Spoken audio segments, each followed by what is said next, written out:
యోనా గ్రంథంలో ఎన్ని అధ్యాయాలు ఉన్నాయండి? ఓబద్య తర్వాత వస్తుంది 762వ పేజీలో ఓబద్య గ్రంథము తర్వాత యోనా గ్రంథము. యోనా గ్రంథము మనం చాలాసార్లు ధ్యానం చేసినటువంటి గ్రంథమే. సంఘంలో అనేక మార్లు మనం యోనా విషయంలో అనేకమైన సందేశాలు విని ఉంటాం. ఈరోజు ఒక చిన్న బ్రీఫ్ అవుట్లైన్ మనం తెలుసుకొని 2వ అధ్యాయంలో నుంచి కొన్ని వచనాలు మనం ధ్యానం చేయగలిగినాం. యోనా గ్రంథము బ్రీఫ్గా చెప్పాలంటే మొదటి అధ్యాయము ప్రభు యొద్ద నుంచి పారిపోవడం కనిపిస్తుంది. ప్రభు యొద్ద నుండి దూరంగా పారిపోవడం కనిపిస్తుంది. ఈ 2వ అధ్యాయము ప్రభు దగ్గరకు మరలా రావడం కనిపిస్తుంది. 3వ అధ్యాయము ప్రభు కొరకు పరిగెత్తడం కనిపిస్తుంది, ప్రభు కోసం పరిగెత్తడం. ఈ 4వ అధ్యాయము ప్రభువుకు ఎదురుగా పరిగెత్తడం కనిపిస్తుంది.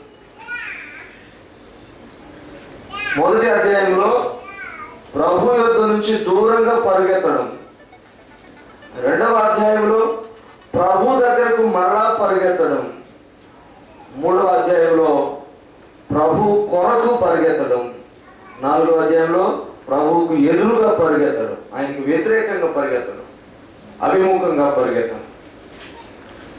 సరే, ఈరోజు మనం ఈ 2వ అధ్యాయంలో నుండి కొన్ని తలంపులను ధ్యానం చేద్దాం. ప్రభురాత్రి భోజన కార్యక్రమం కొరకు మన జీవితంలో అనేక మార్లు ప్రభు యొద్ద నుంచి దూరం అయిపోవడం, ఆయన యొద్ద నుంచి వేరైపోయే ప్రయత్నాలు చేస్తూ ఉంటాం. మాట చేత కానీ, తలంపు చేత కానీ, క్రియ చేత కానీ, సహవాస నియమానికి మనం లోబడకుండా ఉండడం వలన కానీ, రకరకాల క్రియల ద్వారా మనము ప్రభు యొద్ద నుంచి దూరముగా వెళ్ళడం అనేది తటస్థిస్తూ ఉంటుంది. అందుకే యాకోబు అంటాడు తన పత్రికలో, మనము అనేక మార్లు అనేక విషయములలో తప్పిపోతూ ఉంటాం. ప్రభు యొద్ద నుంచి దూరంగా వెళ్ళడం అనేటువంటి అనుభవానికి మనము లోనవుతూ ఉంటాం, ఆ అనుభవంలో ఉంటూ ఉంటాం. అయితే దేవుని వాక్యం సెలవిస్తుంది, ఎప్పుడు దూరంగా వెళ్ళినా ప్రభు కోరుకునేది ఏమిటంటే వెంటనే మళ్ళీ తిరిగి రావాలి అనే ఆశ. మన ఒనేసిముల గురించి కొన్నిసార్లు ధ్యానం చేసినప్పుడు ఆయన తన యజమాని నుంచి దూరంగా పారిపోతూ ఉన్నప్పుడు పౌలు చెప్తాడు, ఒనేసిము పారిపోవడం కాదు పరిష్కారం, మరలా ఆశ్రయించడమే పరిష్కారం, మరలా ఆయన పాదములు పట్టుకోవడమే పరిష్కారం, ఆయన సన్నిధిలో దూరమైపోయిన పరిస్థితులను ఒప్పుకోవడమే పరిష్కారం, ఆ విషయంలో సమాధానపడమే పరిష్కారం అని చెప్పి ఒప్పించి మరలా ఫిలోమోను దగ్గరకు పంపిస్తాడు. పరిశుద్ధాత్ముడు మన జీవితాల్లో చేసే ప్రతిదిన కార్యక్రమం అదే. ఎప్పుడు మనము ప్రభు నుంచి దూరం అవుతున్నా, ఎప్పుడు సహవాసం నుంచి దూరం అవుతున్నా, ఎప్పుడు ఆత్మీయమైనటువంటి తొలగిపోయే అనుభవంలో మనం ఉంటున్నా, వెంటనే పరిశుద్ధాత్ముడు జ్ఞాపకం చేస్తాడు, నీకు ఇది సరికాదు, మరలా నీవు వెనుకకు రావాలి.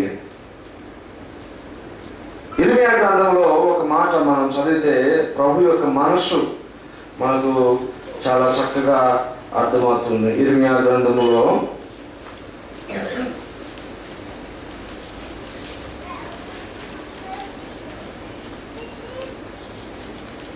ఇర్మియా గ్రంథము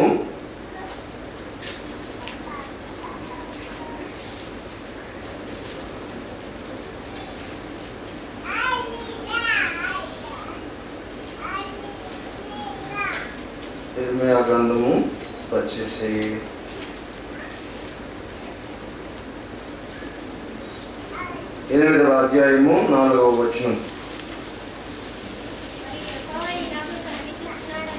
మరియు యెహోవా ఇలాగో సెలవిస్తున్నాడు, సెలవిచ్చుచున్నాడని వారితో చెప్పుము.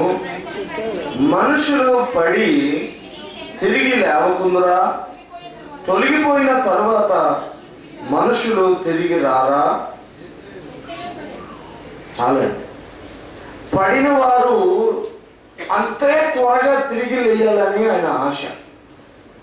తొలగిపోయిన వారు తిరిగి అంతే వేగంతో ఆయన దగ్గరకు రావాలని ఆయన ఆశ. ఈ యోనా విషయంలో ఎంతో వేగంగా తిరిగి మళ్ళీ ప్రభు యొద్దకు వచ్చే అనుభవాన్ని మనం చూస్తూ ఉన్నాం. చాలాసార్లు ఇది మనం జ్ఞాపకం చేసుకోవడం చాలా మంచిది. యోనాని ఒక నెగిటివ్ దృష్టితో, అంటే నకారాత్మక దృష్టితో, ఒక చెడు అభిప్రాయంతో చూడడం కద్దు. అంటే ఆయన దేవుని మాటను మీరి, దేవుని మాటను కాదని దూరంగా వెళ్ళిపోయాడు అని మనం అనుకుంటూ ఉంటాం. కానీ యోనా హృదయంలో నిజమైన ఒక బాధ ఉంది, దాన్ని అందరూ గ్రహించాలి. అదేమిటంటే తన యొక్క సొంత ప్రజలైనటువంటి ఇశ్రాయేలీయులను ఆ అష్షూరు జాతి, ఆ నినివే ప్రజలు ఎంత భయంకరమైన హింసకు లోను చేశారంటే వారి శరీర అవయవాలను కోసివేశారు, చేతులు ముంజేతులు కాళ్ళు తెగగొట్టారు, వారికి గొలుసులు వేసి ఆ నేల మీద ఈడ్చారు, వారి నాలుకలు కోసివేశారు, వారి ముక్కు చెవులు కోసివేశారు, భయంకరమైన రీతిలో నగ్నంగా వారిని నడిపించారు, వస్త్రహీనుల్ని చేశారు, బహు దుఃఖసాకరమైనటువంటి స్థితిలో వారిని వేదనకు గురి చేశారు. ఎంత భయంకరంగా చిత్రహింసలకు లోను చేశారు ఆ నినివే ప్రజలు. వాస్తవానికి ఇశ్రాయేలు దేవునికి ఎదురు తిరిగినప్పుడు దేవుడే నినివే వారికి అప్పగించారు. అది వారి పాప ఫలితమే. అయినా అంత ఘోరంగా నినివే వారు రెచ్చిపోయి మరి చేశారు. అది మాత్రం దేవుడు సహించలేడు. నిజమే. ఆ పరిస్థితిని కళ్ళారా చూసినటువంటి యోనా, తన సొంత ప్రజలు దారుణంగా హింస పొందడం చూసిన యోనా, తన హృదయంలో ఎంతో రగిలిపోతున్న అనుభవం కలిగిన యోనా, తన సొంత వారిని, తన రక్త సంబంధికులను దారుణంగా హతం చేస్తుంటే తన కనులారా చూసి ఏమి చేయలేని పరిస్థితుల్లో గిలగిల కొట్టుకున్నటువంటి యోనా ప్రాణం వారి మీద ప్రతీకారం కోరుకుంటున్న సమయం అది. ప్రభువు పిలిచి అంటాడు, వారి దగ్గరికే పోయి ప్రకటించమంటాడు. యోనా హృదయం మండిపోయింది. ఏంటయ్యా, నాకు బాధ పెట్టారే, నన్ను కష్టపెట్టారే, నా ప్రజలను చిత్రహింసగా లోను చేశారే, మమ్మల్ని దారుణంగా వారు ఒక రకమైన ఊచకోతలాగా కోశారే, మా రక్తాన్ని ఏరులుగా పారించారే, మా యొక్క అవమానమును రెట్టించారే, మాకింత కీడు చేసిన వారిని క్షమించమని మళ్ళీ నన్ను పంపిస్తున్నావే, వాళ్ళ కోసం స్వార్థ ప్రకటించమంటున్నావే, ఇది నీకు తగునా అని చెప్పి పారిపోతున్నట్లుగా మనం చూస్తూ ఉన్నాం. నిజమేనండి. ఎంత దారుణమైన పరిస్థితి కళ్ళ ముందు చూసిన తర్వాత వెంటనే మీరు క్షమించొద్దంటే ఎవరు కష్టమే. యోనా కూడా అదే తారసలేదు. యోనా అన్నాడు, యోనా వారిని క్షమించి వారికి మంచి మాట చెప్పినప్పు స్వార్థ చెప్పమంటే యోనా బగ్గుమన్నాడు. ఏంటయ్యా, ఏంటయ్యా, వాళ్ళు నాకయ్యా కీడు చేశారు, నా ప్రజలకు కీడు చేశారు, నా బిడ్డలకు కీడు చేశారు, నా కుటుంబానికి కీడు చేశారు, నా కళ్ళ ముందు దారుణమైన పనులు చేశారు. ఎలా మరిచిపోగలనయ్యా, ఎలా క్షమించగలనయ్యా, ఎలా మరిచిపోయి నేను మళ్ళీ వాళ్ళని క్షమించాలి. చాలా బాధ. నేను పోను, పారిపోతున్నాను. దానిలో రీజన్ ఉందండి. ఎంత బాధ అనుభవిస్తేనో, ఎంత కష్టం అనుభవిస్తేనో అంత కఠినమైపోయింది మనసు. నిజమే, కొంత కారణం అయితే ఉంది. కానీ దేవుడు ఒక షరతు పెడుతున్నాడు, దయచేసి జాగ్రత్తగా గమనించండి. అదేమిటంటే కొత్త నిబంధనలో మనం గమనిస్తాం, ఎవడు నన్ను వెంబడించాలనుకుంటాడో అంటాడు, ఎవడైనను నన్ను వెంబడించగోరిన ఎడల, ఎవరైనాను నన్ను వెంబడించాలనుకుంటే, ఎవరైనాను నా కుమారుడు కుమార్తెగా పిలువబడాలి అనుకుంటే, ఎవరైనాను నన్ను వెంబడించాలని, నన్ను అనుసరించాలనుకుంటే మొట్టమొదటి షరతు వారిని వారు ఉపేక్షించుకోవటం, నన్ను నేను ఉపేక్షించుకోవటం. ఆ నా అనే తత్వం నుంచి నేను బయటపడాలి. ఇది నేను కాదు ఇక మీదట. పౌలు అన్నట్లుగా ఇక మీదట జీవించబడను నేను కాదు, నేను ఇప్పటికే సిలువ వేయబడి ఉన్నాను. జీవించువాడు నేను కాదు, ఇక మీదట క్రీస్తే నా యందు జీవించు. ఆ నా అనేటువంటి ఆ భావం, నాకు అనేటువంటి తత్వం అనేది పక్కకు రావాలి.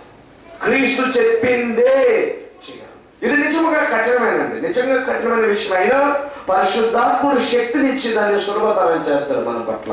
ఎప్పుడు పరిశుద్ధాత్మని స్వరములకు లోబడి ఆయనకు మనం విధేయులమైనప్పుడు ఆ శక్తి ఆయన తప్పక అనుగ్రహిస్తాడు.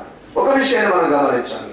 మనము యేసు క్రీస్తు దగ్గరికి వచ్చినప్పుడు మన జీవితాలు ఎలా ఉంటాయంటే, ఒక తెల్ల పేపర్ మీద మనం సంతకం పెట్టినట్లు, లేకపోతే ఒక బ్లాంక్ చెక్ మీద సంతకం పెట్టినట్టు.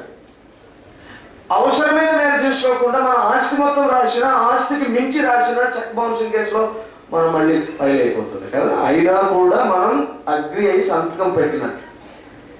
క్రీస్తు దగ్గరకు రాగానే ఒక తెల్లని పేపర్ మీద మనం సంతకం పెట్టినట్టు, నీవేమి రాసుకున్నా ప్రభువా నేను అంగీకరిస్తానని చెప్పి నీవు వచ్చినట్లే. ఆ తర్వాత నీ ప్రాణమే కోరొచ్చు, నా ప్రాణమే కోరొచ్చు. నిజమండి, ఇది కఠినంగా, ఇది సత్యం. ఆ తర్వాత ప్రభు ఏమి కోరినా నేను నిజముగా సిద్ధంగా ఉన్నానని చెప్పడమే ఆయన వెంట రావడం. అందుకే ఆయన అన్నాడు, ఇక్కడ ఆప్షన్స్ తక్కువ ఉంటాయి, అప్లికేషన్స్ ఎక్కువ ఉంటాయి. ఏంటండి? అవకాశాలు, మనకి ఛాయిసెస్ ఉండవు, రకరకాల తలంపులకు అవకాశాలు ఉండవు, చేయడం బాధ్యతలే ఎక్కువ ఉంటాయి. ఆప్షన్స్ తక్కువ, అప్లికేషన్స్ ఎక్కువ. అందుకే కీర్తన సువార్తలో ఉంది, అది ఇరుకైన మార్గము. ఇరుకైన మార్గము చాలా సార్లు మన ఇష్టాలను కుదించుకోవలసి రావచ్చు. అందుకే కీర్తనకారుడు అంటాడు, నేను ఒక వింతగా ఉన్నాను, నేను కష్టములలో ఉన్నా స్తుతించవలసిన బాధ్యత నాకుంది. నేను స్తుతించినప్పుడు అది వింతే. నేను కష్టంలో కడగండలో ఉన్నా నా ప్రభువుకు విధేయతగా ఉండడం అనేది నా నుంచి ఉన్న బాధ్యత, అది వింతే. ఛాయిస్ లేదు నాకు. ఇంకా నేను ఆయనను అనుసరించడమే, ఆయన మాటకు లోబడమే. అందుకనే ఆ షరతు మనకు కనిపిస్తూ ఉంది. సూచనప్రాయంగా యోనాకు చెప్తున్నాడు, యోనా నీవు నిజముగా నా దాసుడవైతే, నీవు నిజముగా నన్ను ప్రేమిస్తున్న వాడవైతే, నీవు నిజముగా నన్ను అనుసరించే మనసు నీకుంటే, నా మనసు నీవు ఎరగవా? పడిన వారు తిరిగి లేరా? తరలిపోయిన వారు తిరిగి రారా? నేను వారికి అవకాశం ఇవ్వాలని లేనా? నేను నినివే వారిని ఇంకా ప్రేమిస్తున్నా. ఎంత బాధకరమైన విషయం అంటే, ప్రభువా వారిని నాశనం చేయమని కోరుకుంటూ ఉంటే ప్రభు అంటున్నాడు, నేను వారిని ప్రేమిస్తున్నాను, ఇంకా ప్రేమిస్తున్నాను. నాకైతే సిగ్గేస్తాను ఈ మాట చెప్పాలి. ఎందుకంటే చాలాసార్లు చెప్పడం వరకు, లేకపోతే గుర్తు చేసుకోవడం వరకు ఉండేది క్రైస్తవ జీవితం. చేతల్లోనికి వచ్చే క్రైస్తవ జీవితం ప్రపంచాన్ని తలకిందులు చేస్తుంది. చాలా మంది గొప్పవారు అనేటువంటి మాటలు కొంతమంది ప్రపంచ ప్రఖ్యాతి గాంచిన వాళ్ళు క్రైస్తవులుగా కాకుండా ఉండడానికి కారణాలు ఎలా చెప్పారంటే, క్రీస్తు వారము అని చెప్పుకునే ఎవరైనా నిజముగా క్రీస్తులాగా జీవిస్తే మేము కూడా క్రైస్తవులు మళ్ళీ ఉండేవాళ్ళం అని చెప్పి. చాలా ఇబ్బంది పడవలసిన విషయం ఏంటంటే, నిజంగా ప్రాక్టికల్గా, ప్రాయోగికంగా నిజ జీవితంలో క్రైస్తవ జీవితం జీవిస్తే దాని ప్రభావాన్ని ఆపడం ఎవరి తరం కాదండి.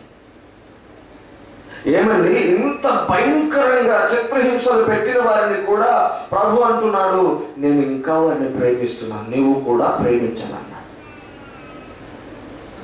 హృదయం ఒక రకమైన క్రోధంతో, కోపంతో నింపబడుతుంది. ఎలా ప్రేమించాలి?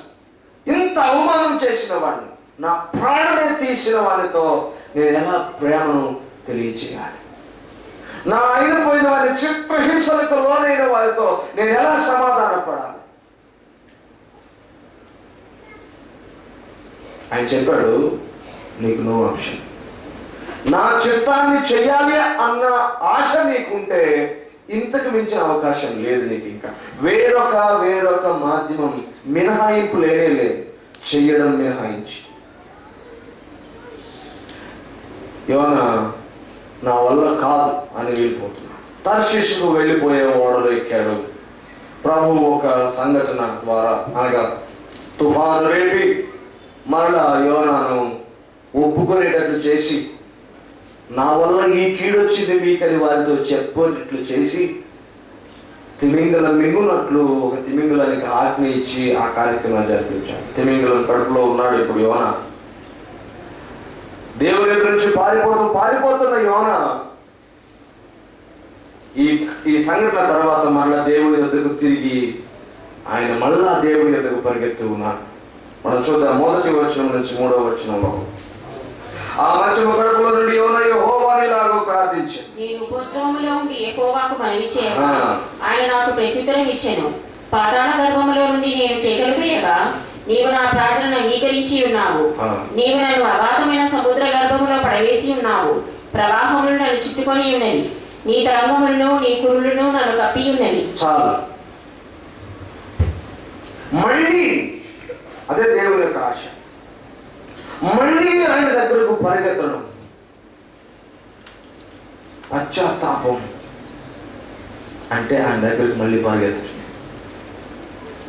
ఎలా పరిగెత్తారు? ఇదేమన్నా రన్నింగ్ రేసా?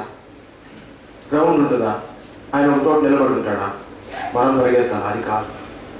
పశ్చాత్తాపడడం, ఆయన నుంచి దూరం అయిపోయిన భావం నుంచి పశ్చాత్తాపడి మనస్సు నొచ్చుకున్న వారమై, మనస్సులో ఆ వేదనకు లోనైన వారమై, ఆయన నుంచి దూరం అయిపోయిన భావంతో పరితపించిన వారమై ప్రభు యొద్దకు మరలా రావడం అంటే ఆ గద్గద స్వరముతో దుఃఖపూరితమైన మనసుతో ప్రభు యొద్దకు వచ్చి, అయ్యా పాతాళ గర్భము నుంచి నేను మరలా నీకు మొరపెడుతూ ఉన్నాను.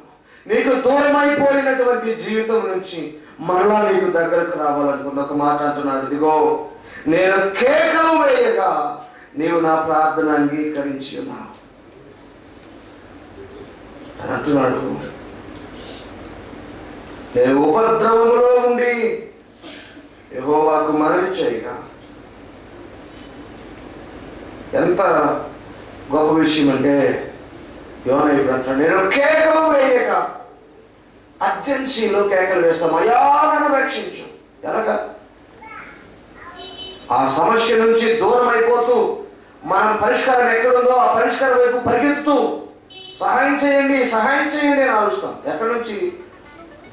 మన ఆపద, మనం ఉన్నటువంటి ఆ కీడుకరమైన నాశనకరమైన పరిస్థితుల నుంచి వెనుకకు మళ్ళా ప్రభు యొద్దకు పరిగెత్తుతూ కేకలు వేస్తూ రావడం, ప్రభు యొద్దకు పరిగెత్తడం.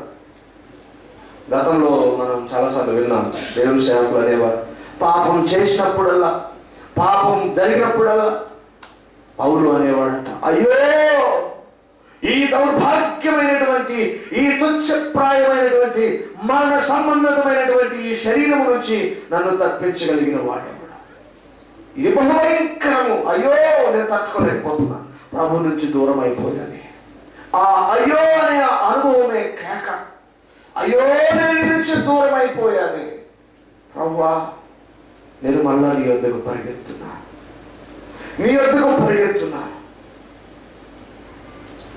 ప్రియ సహోదరి సహోదరుడా, ఏ విషయంలో దూరం అయిపోయామో మనకే తెలుసు. మన హృదయము దోషారోపణ చేయకున్న ఎడల మనము అధికమైన శాంతి సమాధానం కలిగి ఉంటాం. మన హృదయము దోషారోపణ చేసినప్పుడు దానితో ఏకీభవించి మనం ఒప్పుకోవాలి. మనకు తెలుసు ఏ విషయంలో ప్రభు నుంచి దూరం అయిపోతూ ఉన్నాం, ఏ విషయంలో ప్రభు నుంచి దూరంగా పరిగెత్తుతూ ఉన్నాం.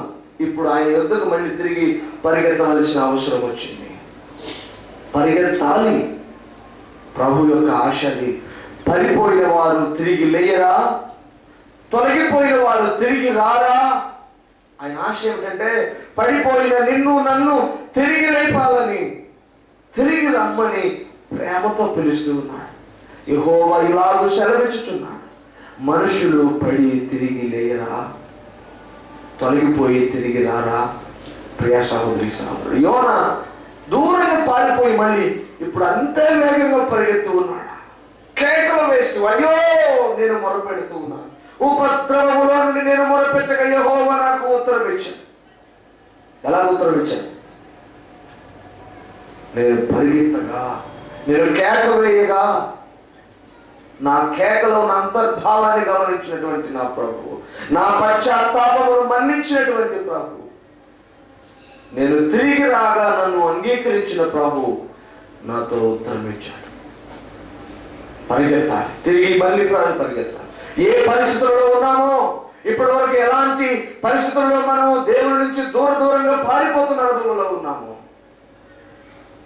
ప్రభు అంటున్నాను, నీవు పరిగెత్తాలి. తిరిగి ఎలా పరిగెత్తగలం? ప్రార్థనలో, పశ్చాత్తాప ప్రార్థనలో తిరిగి మళ్ళీ ఆయన వద్దకు పరిగెత్తాలి. 4-6 వచనాలు చదువు. నీ సన్నిధిలో నుండి నేను వెలివేయబడినను, ఈ పరిశుద్ధాలయము తట్టు మరలా చూచెదననుకొంటిని. ప్రాణాంతము వచ్చినంతగా జలములు నన్ను చుట్టుకొని ఉన్నవి. సముద్రాగాధములను ఆవరించి ఉన్నది. సముద్రపు నాచు నా తలకు చుట్టుకొని ఉన్నది. నేను వారన్నిటికి ఎక్కి రాకుండా భూమి గడియలు వేయబడి ఉన్నవి. పర్వతముల పునాదులలోనికి నేను దిగి ఉన్నాను. నా దేవా యెహోవా, నీవు నా ప్రాణము కూపముల నుండి పైకి రప్పించి ఉన్నావు. నేను దూరముగా వెళ్ళినను, నేను వెలివేయబడినను, తిరిగి నీ మందిరాన్ని చూచెదనన్న ఆశ మాత్రం నాకుంది. నీవు కూపముల నుంచి మరలా నన్ను బయటికి రప్పించావు. రన్నింగ్ బ్యాక్ టు గాడ్ అంటే, దేవుడి యొద్దకు మళ్ళా మనం పరిగెత్తడం అంటే మరలా విశ్వాసం ఆయన వైపు మళ్ళించుకోవడం. విశ్వాసములో ఆయన మీద పెట్టవలసిన విశ్వాసం ఉంచకుండా మనం వెనుకకు పరిగెత్తి ఇప్పుడు మళ్ళీ ఆయన దగ్గరకు పరిగెత్తడం అంటే మరలా విశ్వాసం ఉంచడమే. ప్రభువా, నేను వస్తున్నాను, నేను ఒకప్పుడు దూరమైనా మరలా నీ సన్నిధిలో చేర్చుకుంటావు అన్న ఆశ, అలాంటి తలంపు కలిగి ఉండి వస్తున్నాను. మళ్ళా కూపములో మరీ అగాధ స్థలం వరకు దిగదారిన నన్ను వెలుపలికి రప్పిస్తావని నాకు ఇంకా ఆశ ఉంది. రప్పించావు, ఇంకా ఆయన రప్పించలేదు. ఆయన తిమింగలం కడుపులోనే ఉన్నాడు. ఉండి అంటున్నాడు, కూపములో నుండి నన్ను వెలుపలికి రప్పించావు. ఇది గొప్ప వెనకకు రావడం. మళ్ళా ఆ పారిపోయే అనుభవంలో నుంచి పరిగెత్తుకోవడం రావడం అంటే ఇదే. ఇంకా కూపు నుంచి బయటపడలేదు, మనం రప్పించేశావు. అవునండి, దూరంగా పోయే వాళ్ళకేమో దగ్గర కూడా కనిపించవు, దగ్గరకు వచ్చే వాళ్ళకేమో దూరం ఉన్నాయి కూడా కనిపిస్తాయి. లాజిక్ బాగుంది కదండి. మనము దేవుడి నుంచి దూరంగా జరిగిపోయే కొలది మనకు దగ్గరగా ఉన్న అవకాశాలు కూడా కనిపించకుండా పోతాయి. మనము దేవునికి దగ్గరగా వచ్చే కొలది అవి దూరంగా ఉన్నాయైనా స్పష్టంగా మనకు కనిపిస్తాయి. అది దేవుని దగ్గరికి రావడంలో ఉన్న గొప్ప విషయం. మనం ప్రభు దగ్గరకు వచ్చేటప్పుడు నేను అంటున్నాడు, నేను కూపములో ఉండగా నన్ను బయటికి రప్పించాను. ఇంకా రప్పించలేదు, రప్పిస్తానో లేదో కూడా తెలియదు, కానీ ముందే చూస్తున్నా. నేను కూపములో ఉండగా నన్ను బయటకు రప్పించా. ప్రియ సహోదరి సహోదరుడా, ప్రియ తల్లిగా, ఈ సమయంలో మనం గమనించాలి. మళ్ళా ఆయన దగ్గరకు పరిగెత్తడం అంటే మరలా విశ్వాసములో పుంజుకోవడమే, ప్రార్థనలో మరలా పుంజుకోవడమే, మరలా విశ్వాసములో పెంచుకోవడం, విశ్వాసంలో పరిణితి చెందడం, విశ్వాసంలో పెంపొందడమే, మరలా విశ్వాసంలో ఒకసారి సరి చూసుకోవడమే. 8వ వచనం చదువుతున్నాం. అసత్యమైన వ్యర్థ దేవతల యందు లక్ష్యం ఉంచువారు తమ కృపాధారమును విసర్జింతురు. ఎందుకు వచ్చింది అసలు ఈ మాట మధ్యలో? ఒక తప్పుని గురించి మాట్లాడుతున్నాడు యోనా, ఒక తప్పు గురించి మాట్లాడుతున్నాడు. అదేమిటంటే అసత్యమైన వ్యర్థ దేవతల యందు లక్ష్యం ఉంచడం. అది తప్పు. ఒక పరిష్కారం కోసం, ఒక విడుదల కోసం, ఒక మేలు కోసం, ఒక ఆశీర్వాదం కోసం, లేదా ఒక గొప్ప కార్యం జరగడం కోసం మన సంతోషం సంపూర్ణమవునట్లుగా మనం అడిగిన మనవి నెరవేర్చబడుటకై వేటినో ఆశ్రయించడం, వేటి ఏదో లక్ష్యం ఉంచడం నిజంగా తప్పే. యోనా ఏం ఆశ్రయించాడు? మరి యోనా ఏం లక్ష్యం ఉంచాడు? ఎలాగైనా దేవుని యొద్ద నుంచి, దేవుని యొక్క మాట నుంచి నేను తప్పించుకోవాలంటే ఏదో ఒకటి నాకు కావాలి. ఏదో చూశాడు సంథింగ్, కానీ అది వ్యర్థము అని తేలిపోయింది. ప్రియ సహోదరి సహోదరుడు, ఇది కన్ఫెషన్, ఒప్పుకుంటున్నాడు. అయ్యా, నీ మీద నేను లక్ష్యం ఉంచకుండా వేటినో చూస్తున్నాను, వారిలాగా వీరిలాగా. నాకు పరిష్కారం కావాలన్నప్పుడు నీవు కదా నాకు ఇవ్వాలి పరిష్కారం. నీ మీద కదా నేను లక్ష్యం ఉంచాలి, నీ మాట మీద కదా లక్ష్యం ఉంచాలి, నీ విధానం మీద కదా నేను లక్ష్యం ఉంచాలి, నీ ప్రేమ మీద కదా నేను లక్ష్యం ఉంచాలి, నీ శక్తి విశ్వసనీయత మీద కదా నేను లక్ష్యం ఉంచాలి, నీవు నీ బిడ్డలతో చేసిన కృపా నిబంధన మీద కదా నేను లక్ష్యం ఉంచాల్సింది. ఎక్కడెక్కడో దృష్టి పెడితే కృప ఎలా కలుగుతుంది? ఒప్పుకుంటున్నాడు, అయ్యా నేను తప్పు చేశాను, నేను లక్ష్యం ఉంచవలసిన వారి మీద లక్ష్యం ఉంచకుండా వారు వీరు అన్య దేవతలు ఎందుకు వ్యర్థంగా ఎలాగైతే లక్ష్యం ఉంచుతారో అలా చేశాను. కొద్ది గంటలు. ప్రియ సహోదరి సహోదరుడా, మన జీవితాల్లో నిజంగా క్షమించలేని, మరిచిపోలేని ఒక భయంకరమైన గాయం, మానని గాయం మన హృదయంలో ఉన్నప్పుడు ప్రభు అంటున్నాడు, యోనాకు అలాంటి గాయమే ఉంది, నేను క్షమించమంటే మాత్రం క్షమించలేకపోయాడు. ఆ గాయాన్ని మాన్పుకోవడానికి, ఆ గాయానికి తగినటువంటి మందు దొరకడానికి ఏవేవో ప్రయత్నాలు చేశాడు, కానీ నా వలన తప్ప మరొకరి వలన ఆ గాయం మానదు, నా వలన తప్ప మరొకరి వలన ఆ పరిష్కారము కలగదు. నేను కృప కలిగిన వాడను నేనే, నీతి కలిగిన వాడను నేనే, నేను విశ్వసనీయత కలిగిన వాడను నేనే, తిరిగి చేయవలసింది నేనే, కృపకు ఆధారం నేనే.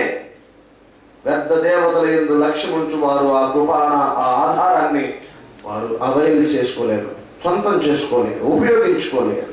యోనా అంటున్నాడు, నేను పారిపోయి నీ కృపను పొందుకోలేకపోయాను, మన్నించు ప్రభువా, మళ్ళీ వస్తున్నాను, నీ కృప నాకు ఇవ్వు. మన్నించు ప్రభువా, మళ్ళీ వస్తున్నాను, నీ కృపను విస్తరింపచేయి. మళ్ళీ వెనక్కి రావడం అంటే ఒప్పుకోవడమే. ప్రభువా, ఇప్పటి వరకు నేను వ్యర్థ ప్రయత్నాలు చేశాను, వ్యర్థముగా ఆలోచించాను, వ్యర్థముగా తలచాను. నీ మార్గాన్ని విడిచిపెట్టి ఏమండి మనం దిక్కు మర్చిపోతే ఎప్పటికీ రాదు మన గమ్యం. ఉదాహరణకి మనం వెళ్ళవలసిన గమ్యం తూర్పు వైపు 50 కిలోమీటర్లు వెళ్తే వస్తుంది అనుకుందాం. మనం పడమర వైపు 150 కిలోమీటర్లు వెళ్ళినా రాదు అది.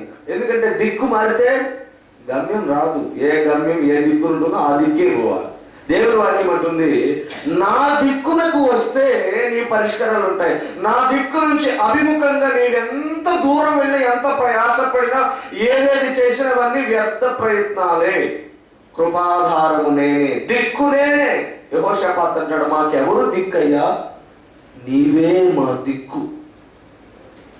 నీ దిక్కు వైపు వచ్చి ఎన్ని ప్రయత్నాలు చేసినా దానిలో ప్రయోజనం ఉంటుంది, కానీ నీ దిక్కు కాకుండా ఏ దిక్కు పోయినా మాకు ఇంక వేరే దిక్కు లేదు. అందుకే మన దిక్కు ఎవరు? నిజ దేవుడు, సర్వశక్తి సంపన్నుడు, మహాగరుడు, భీకరమైన కార్యములు చేసే ఆకాశ వాహనుడు, ఆకాశ మండలముల మీద ఆసీనుడు, అత్యంత రోషము కలిగిన దేవుడు, విశ్వసనీయత కలిగిన దేవుడు, ఆయన మన ప్రభు. ఆయన అంటాడు, నా వైపు చూడాలి కదా, నా దిక్కు తేలి చూడాలి కదా, నా మీద కదా లక్ష్యం ఉంచాలి. యోనా అంటున్నాడు, నేను లక్ష్యం ఉంచలేకపోయినయ్యా, దయచేసి నన్ను క్షమించు. అదే ఒప్పుకో. ఇండైరెక్ట్ గా మనం గమనించవచ్చు. కనుక మళ్ళీ వెనక్కి రావడం అంటే ఒప్పుకోవడమే. 9వ వచనం, కృతజ్ఞతాస్తుతులు చెల్లించి నేను నీకు బలులను అర్పింతును. నేను మొక్కుకొన్న మొక్కుబడులను చెల్లింపు. మళ్ళా వెనక్కి రావడము, ప్రభు యొద్దకు మళ్ళా పరిగెత్తడం అంటే ఆయనకు కృతజ్ఞతాస్తుతులు చెల్లించడం, ఆయనకి స్తుతి చెల్లించడమే. అందుకే మన సంఘం పేరు ఏం పేరు? తెలుగులో చెప్పండి, తెలుగులో చెప్పండి, తొందరగా చెప్పాలి. స్తుతి సహవాస సంఘం. స్తుతి సహవాస సంఘం. ప్రైజ్ లార్డ్ అంటే స్తుతి అంటే లిటరల్ గా ప్రభు స్తుతినందు గాక అని అర్థం, ప్రభువుని స్తుతించుడి అని అర్థం. బేసిక్ కాన్సెప్ట్ స్తుతి. స్తుతి సహవాస సంఘం మరియు పరిచర్యలు పూర్తి పేరు praise lord fellowship church and ministries. మన ఎవరు? స్తుతి సహవాస సంఘం మరియు పరిచర్యలు. మన యొక్క సంఘ సహవాసము స్థుతిలో అబౌండ్ కావాలి, పెంచనిల్లాలి, పెరిగిపోవాలి. వాస్తవానికి మన కాన్సెప్టే స్థుతి.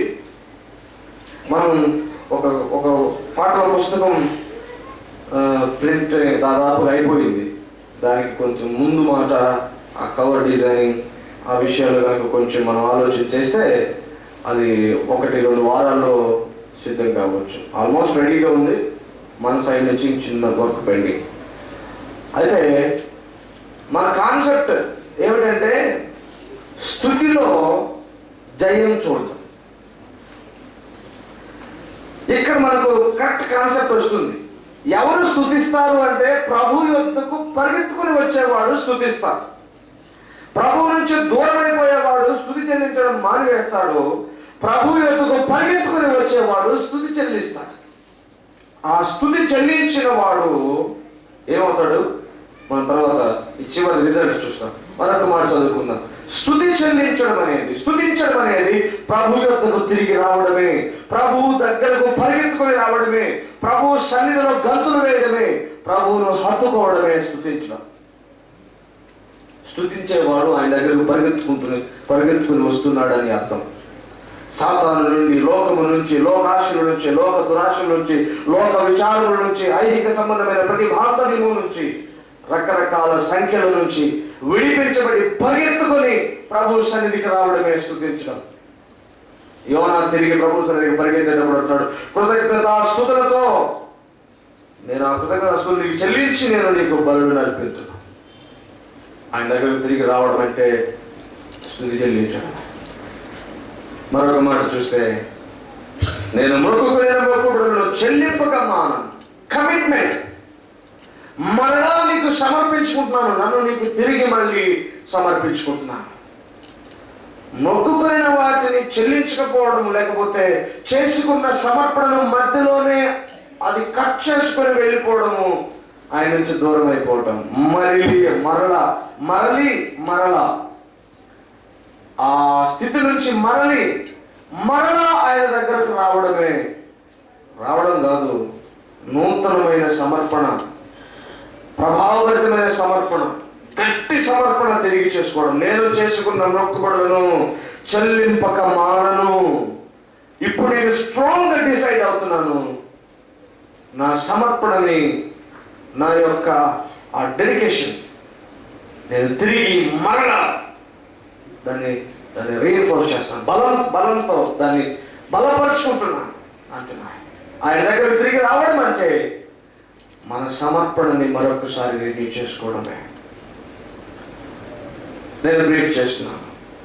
ఆయన వద్ద నుంచి పారిపోయే జీవితం నుంచి ఆయన వద్దకు పరిగెత్తుకుని వచ్చే జీవితానికి కొన్ని రుజువులు ఏంటంటే, ప్రార్థనలో పశ్చాత్తాపంతో తిరిగి రావడము, కేకలు వేసుకుంటూ తిరిగి రావడం. 2వ అధ్యాయం అంతా ఆయన దగ్గరకు పరిగెత్తుకుని రావడం, కేక వేయడం, పశ్చాత్తాపంతో వెంటనే ఆ ఉన్న స్థితిలో నుంచి పరిగెత్తుకుంటూ రావడం. 2వ లక్షణము విశ్వాసాన్ని కనబరచడం. మరలా ఆయన మీద విశ్వాసాన్ని కనబరచడం, ఆయనలో విశ్వాసమును రెట్టించుకోవడం, ఆయనలో విశ్వాసమును స్థిరపరచుకోవడం. అందుకే ఆయన అంటున్నాడు, యోనా మరలా నీ మందిరాన్ని చూస్తాననుకుంటున్నాను. నేను వెలువబడినను మళ్ళీ నీ మందిరాన్ని చూస్తాను. కోపంలో ఉంటే నన్ను వెలుగులోకి రప్పించావు, ఇంకా జరగకమునిపై చెప్తూ ఉన్నా. 3వ లక్షణం, నేను వ్యర్థ ప్రయత్నాలు చేశానని ఒప్పుకోవటం. నీ మీద లక్ష్యం పెట్టకుండా ఎక్కడెక్కడో దృష్టి పెట్టాను నేను ఒప్పుకోవడం, మరలా ఆయన దగ్గరికి పరిగెత్తడం, ఆయనకు స్తుతులు చెల్లించడం, స్తోత్రములు చెల్లించడం, స్తుతుల బలులను ఆయనకు అర్పించడం, మరలా ఆయనకు వెనుకకు తిరిగి రావడం. చివరిగా మన సమర్పణను ఒకసారి పరీక్షించుకొని, అయ్యా తొలి దినాలలో నీ ప్రేమలో పడిన తొలినాళ్ళల్లో నీ తలంపులే కదా మనం రక్షించబడిన ఆ తొలినాడు నుంచి మనం గమనిస్తే ఆయన ఊసే, ఆయన మాటే, ఆయన తలంపే, ఆయన గురించే మాట, ఆయనతోనే మాట, ఆయనతోనే ముచ్చట. కొన్ని రోజులు పోతే అది ఏమవుతుందంటే క్రమక్రమంగా తరిగిపోతూ ఉంటుంది. అయితే ఇప్పుడు యోనా అంటున్నాడు, నేను తొలినాళ్ళల్లో నీతో చేసుకున్న ఆ మొక్కుబడి, ఆ తొలినాళ్ళలో ప్రేమించిన ప్రేమ, అందులోని తీవ్రత, ఆ తీవ్రతతో నాకు నీకున్న ఆ సంబంధాన్ని తిరిగి మళ్ళీ కొనసాగిస్తాను. హల్లెలూయా. అది మళ్ళీ తిరిగి రావడం. బాప్తిస్మం తీసుకున్న ఆ దినం నేను చెప్తాను, నా హృదయంలో చాలా తేలిక భావం కలిగింది. నేను ఎవరిని వేరేగా అంతం లేదు, కానీ నా హృదయంలో చాలా సమాధానం కలిగింది. ఈ సమాధానం నేను కోల్పోకుండా కాపాడుకుంటాను, ప్రభు సన్నిధిలో నిరంతరం గడుపుతాను అంటాను. కొన్ని రోజులు పోయిన తర్వాత ఆ సమాధాన ఆధారాన్ని మర్చిపోతాను, ఆ కృప యొక్క ఆధారాన్ని మర్చిపోవడం. అలా కాదు, ప్రభు అంటున్నాడు, తొలినాటి ప్రేమ, ఆ తొలినాడు నా పట్ల ఎలాంటి మనసు కలిగి ఉన్నావో ఆ తీవ్రమైనటువంటి ఆరాధనతో కూడిన మనస్సు నాకు కావాలి. మళ్ళీ అది తిరిగి రావడం అంటే యోనా ఈ మొక్కుబడులను చేసుకుంటున్నాడు. ఈ ఆలోచనని కలిగి ఉన్న తర్వాత ఇక్కడ 10వ వచనంలో, అంతలో యెహోవా మనుషులకు ఆజ్ఞ యెహోవా నేల మీద కక్కివేసెను. ఇలా తిరిగి వచ్చిన వెంటనే ఏంటి రిజల్ట్స్?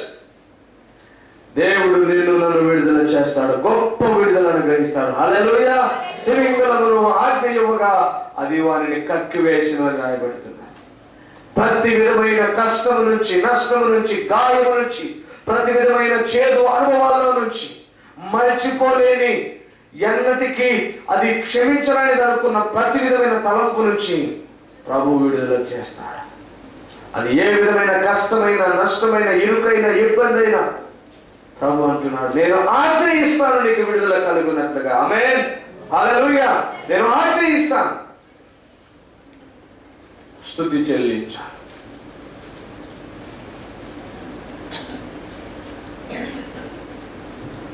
ఒక చిన్న పాట ఈ సమయంలో పాడుతున్నాను. నేను ఫైనల్ మెసేజ్ని చాలా బ్రీఫ్గా చెప్పవచ్చు కాబట్టి ఒక 2 నిమిషాలు మనం స్తుతించడం చాలా ప్రాముఖ్యం.